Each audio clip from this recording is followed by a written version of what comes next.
Nous sommes au printemps et en fonction des régions, eh bien, le gazon commence à bien pousser. Alors on va en profiter aussi pour le nettoyer, mais surtout le refaire là où il y avait quelques trous. Au fil du temps, comme toutes les plantes, le gazon évolue. Et en fonction des mélanges utilisés, de la météo, de l'hiver, du piétinement, des trous peuvent se former dans la pelouse ou les allées enherbées. C'est aussi le cas si vous avez eu l'an dernier la visite des taupes ou des mulots qui peuvent laisser des creux et des bosses ici ou là.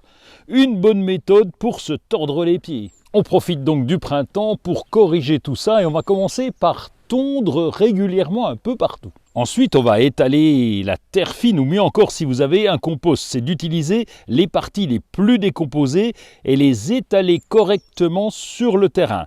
Avec un râteau, vous allez niveler le sol de façon à obtenir un terrain bien régulier. Une fois ce travail effectué, vous allez pouvoir semer en choisissant un gazon bien adapté, un gazon regarnissage ou un gazon réparation. Les graminées choisies pour ce mélange sont parfaitement adaptées à cette situation.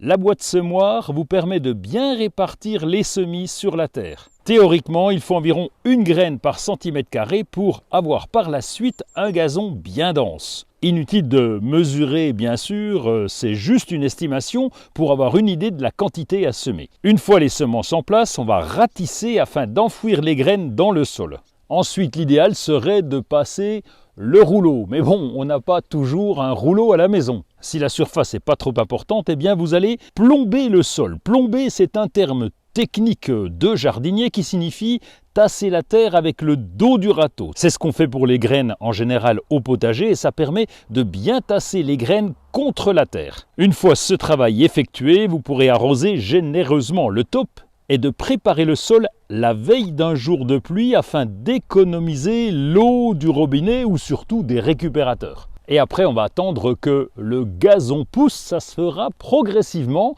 Ensuite, lorsqu'il sera assez haut, environ 8 cm, eh bien on pourra passer la tondeuse pour la première tonte.